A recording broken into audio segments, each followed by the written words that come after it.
আসসালামু আলাইকুম সম্মানিত বিয়ত দেশ ও দেশের বাইরে যে যেখান থেকে দেখতেছেন সবার সুস্বাস্থ্য কামনা করে আজকের এই ভিডিও শুরু করছি।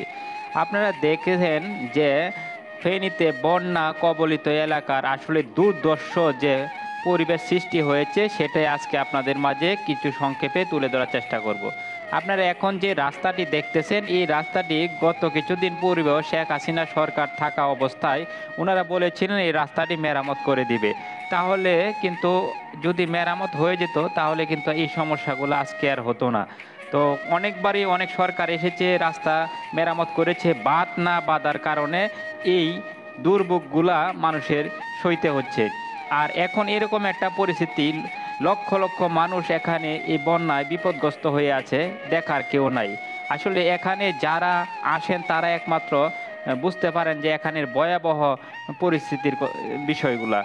আর আপনারা যারা দেশের অনেক প্রান্তে থেকে এগুলা দেখতেছেন এবং যারা প্রবাসী বাইরে আছেন তাদেরকে বলবো যে কোনো মাধ্যমে আপনারা পারেন ওনাদেরকে সহযোগিতা করেন।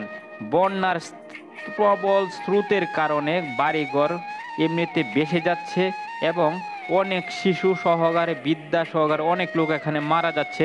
এখনও কিন্তু বলা যাচ্ছে না যে কতগুলো মানুষ মরে পানির নিচে পড়ে আছে।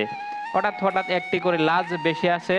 আর অনেক গণমাধ্যমে, ঠিক কোনো গণমাধ্যমে কম, কোনো গণমাধ্যমে বেশি, এরকম পরিমাণে ওনারা আইডিয়া করে দিয়ে থাকেন যে এতগুলো লোক মারা গেছে।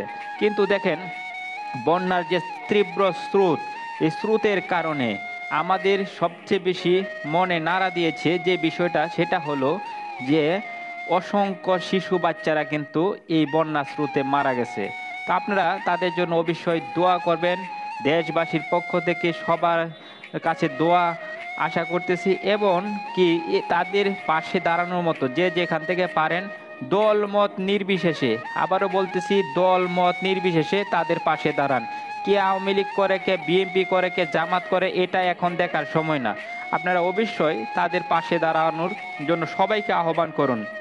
হিংসা বলে গিয়ে এখন একটাই লক্ষ্য, তাদের পাশে দাঁড়াতে হবে এবং যারা যারা দাঁড়াইতে চায় তাদেরকেও সেই সুযোগটা করে দিবেন। কারণ ওনাদের কারণে হয়তো একটি পরিবার সুরক্ষা থাকতে পারে, যেটা এখন হিংসামি করার সময় নাই।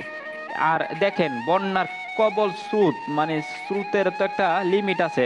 গত 30 বছরের মাধ্যমে এরকম পরিমাণে বন্যা দেখে নাই। এখানে স্থানীয় যারা বাসিন্দারা আছে তারা আমাদেরকে বলেছেন যে এরকম স্রোতের বন্যা বা এরকম অত বড় বন্যা কখনো তারা দেখে নাই গত 30 বছরের মধ্যে।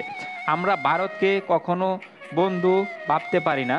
ভারত নিজেদের স্বার্থের জন্য সবসময় বাংলাদেশকে ব্যবহার করে আসছে। এখন যেহেতু দেখছে ভারত বাংলাদেশকে ব্যবহার করতে পারতেছে না, সেই জন্যই এই বন্যাটা সৃষ্টি করেছে।